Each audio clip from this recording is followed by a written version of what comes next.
السلام علیکم ورحمۃ اللہ وبرکاتہ۔ امید کرتی ہوں آپ سب بہن بھائی خیریت سے ہوں گے اور اللہ تعالیٰ ہم سب کے روزے ہمارے اعمال کو قبول فرمائے۔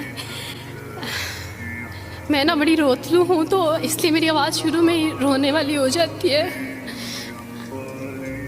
ہاں میں وہی انسان ہوں جو وارث ماموں کے لیے بد دعائیں کرتی تھی، لیکن میں ابھی پیچھے ایک بچی کو بتا رہی تھی کہ وارث ماموں اپنی جھولی اٹھا کے راتوں کو دعائیں کرتے ہوتے تھے کہ چاند اسلام قبول کر لے، تو دعائیں کبھی رد نہیں جاتی۔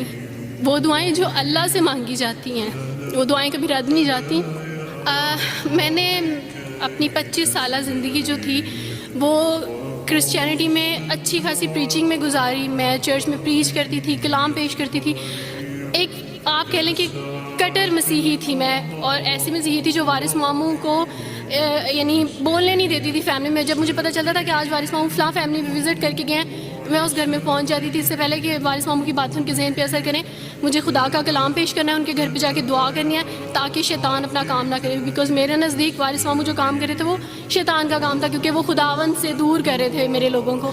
تو میں اس فیملی میں پہنچ جاتی تھی، اپنے لوگوں کو چاہتی تھی کہ وہ خداوند کے ساتھ جڑے رہیں، وہ کبھی خداوند کا انکار نہ کریں، وہ یسوع مسیح کا انکار نہ کریں۔ یہ سب میری یعنی میں آپ کہہ لیں کہ ایک اسٹرانگ ورک کرتی تھی۔ مجھے اس چیز کا ڈر رہتا تھا کہ وارث ماموں کی وجہ سے اب مزید لوگ اسلام قبول نہ کر لیں، لیکن کیا پتہ تھا کہ اللہ تعالیٰ مجھے ہی دائرہ اسلام میں لے آئیں گے اور میں ہی وہ شخص بنوں گی جو اسلام قبول کرے گی۔ CSS کر رہی تھی، میں نے BA کمپلیٹ کیا اپنا، اور اس کے بعد میں CSS کر رہی تھی۔ اس کے دوران اللہ تعالیٰ نے مجھے یہ توفیق دی کہ اسٹڈی آف ڈفرینٹ ریلیجنس کی کتاب پڑھنے کے دوران یہ سبجیکٹ جب میں پڑھ رہی تھی تو مجھے پتہ چلا کہ اسلام ہی خوبصورت مذہب ہے۔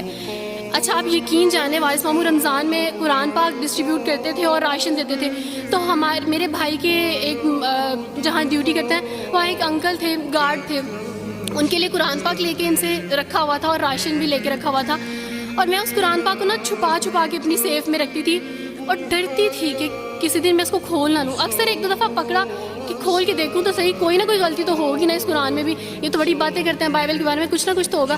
لیکن اب یقین جانے ایک ڈر تھا کہ جس دن میں نے اس قرآن کو پڑھا میں اس قرآن کو اپنا دل دے بیٹھوں گی، اور وہی ہوا کہ جب میں نے قرآن پڑھا تو میں اس پر ایمان لائے بغیر نہیں رہ سکی۔ ایک رات وارث ماموں کو کال کی اور ان سے کہا کہ 2 بجے کا لگ بھگ ٹائم تھا، اور ان سے کہا کہ وارث ماموں مجھے آپ سے ضروری بات کرنی ہے۔ تو انہوں نے کہا کہ کیا بات ہے بیٹی، کوئی زندگی موت کی بات ہے؟ تو میں نے کہا کہ ایسے ہی سمجھ لیں، میں رو رہی تھی۔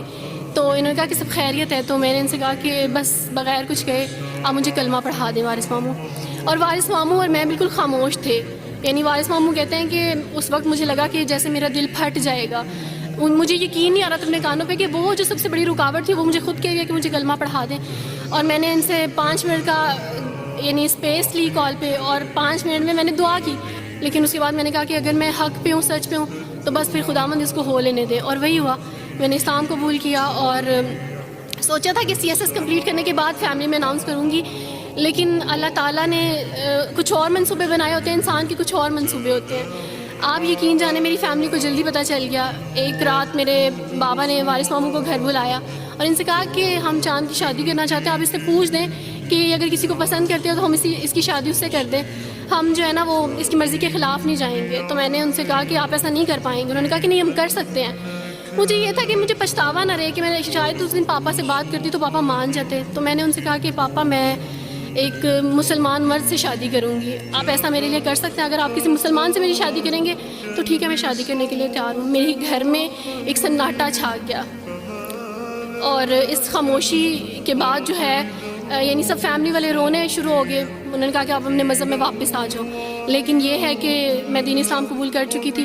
آپ یقین جانیں جس طرح لوگ مختلف ہیں اسی طرح ان کے مسائل بھی مختلف ہیں۔ مجھے مینٹلی بے انتہا ٹارچر کیا گیا، مینٹلی مجھے یعنی اس چیز کا احساس دلوایا گیا کہ ماما پاپا روتے ہیں۔ میرے پاپا نے آپ یقین جانیں خود کو پھانسی لگانے کی کوشش کی میری آنکھوں کے سامنے، میری ماما نے خود پہ پیٹرول ڈال دیا اور خود کو جلانے کی کوشش کی میری آنکھوں کے سامنے، اور میں اپنے روم میں بیٹھی یہ کہتی تھی کہ اللہ اگر میں حق پہ ہوں نا تو میری فیملی کو کچھ نہیں ہونا چاہیے۔ پھر بہرحال مجھے میری فیملی سے نکال دیا گیا، یہ اس ڈر سے کہ میری وجہ سے دوسرے بہن بھائی بھی اس راہ پہ نہ چلے جائیں، اور وارث ماموں کو بلا کے مجھے گھر بھیج دیا گیا، ان کے گھر بھیج دیا گیا۔ جب میں گھر سے آ رہی تھی تو وارث ماموں نے کہا کہ بیٹی اگر آپ کا کوئی سامان ہے تو آپ لے لیں۔ تو میں نے ان سے کہا کہ اس گھر سے صرف ایک ہی چیز میرے ساتھ جا رہی ہے اور وہ ہے میرا نام جو ماما پاپا نے مجھے دیا تھا. میں چاند رات میں پیدا ہوئی تھی اس لیے انہوں نے میرا نام چندہ رکھا تھا. بس وہ نام لے کے آئی. آپ یقین کریں ہمیں کہا جاتا ہے جبرن اسلام قبول کیا جاتا ہے. اسلام قبول کرنے کے بعد وہ جبر کیا جاتا ہے کہ آپ سوچ بھی نہیں سکتے. آپ کو اپنے ماں باپ سے ہی ملنے نہیں دیا جاتا. آپ کو اپنے ہی چھوٹے بہن بھائیوں کے پاس لے جانے دیا جاتا. آپ میں ہاسپٹل میں تھی ڈلیوری کے ٹائم.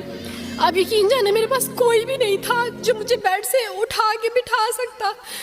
ایسے موقع پہ مجھے اپنے اپنوں کی ضرورت تھی لیکن میرے اپنوں کے جبر نے میری ماما کو مجھ سے دور رکھا. میرے بہن بھائیوں کو, میرے کرسچن کولیگس نے ہی میری فیملی کو پریشرائز کیا کہ اس کو فیملی سے نکال دیں کیونکہ اگر آپ اس کو ملیں گے تو مزید لوگ بھی عبدالوارث کی طرح چندہ کی طرح اسلام قبول کریں گے.